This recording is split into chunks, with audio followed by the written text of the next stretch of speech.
شهر رمضان الذي أنزل فيه القرآن هدى للناس وبينات من الهدى والفرقان الحمد للہ والصلاة والسلام علی رسول اللہ، اما بعد۔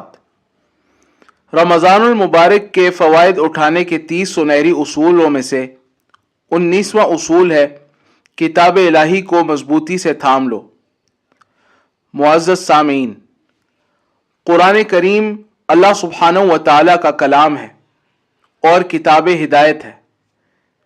اس کو انتہائی مضبوطی سے تھام لیں۔ رمضان اور قرآن میں بہت گہرا تعلق ہے۔ یہ نزول قرآن کا مہینہ ہے۔ فرمان الہی ہے، شہر رمضان الذی انزل فیہ القرآن ھدی للناس وبینات من الھدی والفرقان۔ رمضان کا مہینہ ہے جس میں قرآن نازل کیا گیا، جو لوگوں کے لیے ہدایت اور رہنمائی ہے اور فیصلے کی روشن باتوں پر مشتمل ہے۔ سورۃ البقرہ آیت نمبر 185۔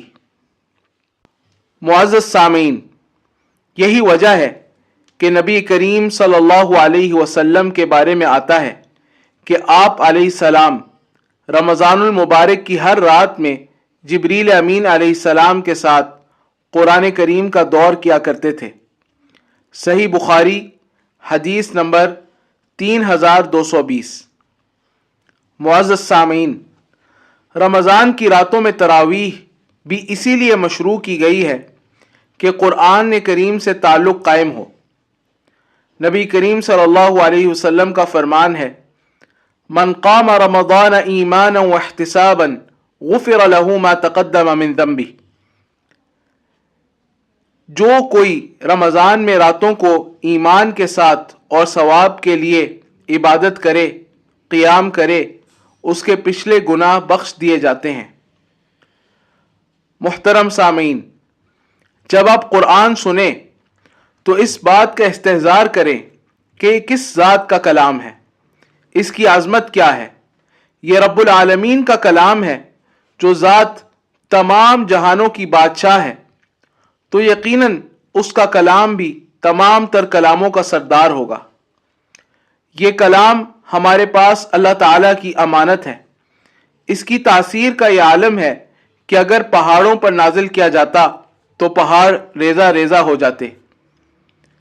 معزز سامعین، اس کلام کا یہ حق ہے کہ ہم اس میں تدبر کریں، اس کی تلاوت کریں، اس کے معانی کو سمجھیں اور اس پر عمل کریں۔ اللہ رب العالمین کا ارشاد ہے، افلا يتدبرون القرآن ام علی قلوب اقفالها۔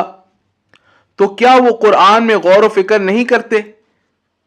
کیا ان کے دلوں پر تالے پڑے ہوئے ہیں؟ سورہ محمد آیت نمبر 24۔ آج ہمیں قرآن سے سب سے زیادہ جس چیز نے غافل کر دیا ہے وہ سوشل میڈیا کا بے دریغ استعمال ہے۔ سلف صالحین فرمایا کرتے تھے، کل ما شغلک عن القرآن فہو مشؤوم علیک۔ ہر وہ چیز جو آپ کو قرآن سے غافل کر دے وہ آپ کے حق میں منحوس ہے۔ اس رمضان میں قرآن سے اپنے تعلق کی تجدید کریں اور کتاب الہی کو مضبوطی سے تھام لیں۔ وباللہ تعالی توفیق، وصلی اللہ وسلم علی نبینا محمد وعلی آلہ وصحبہ اجمعین۔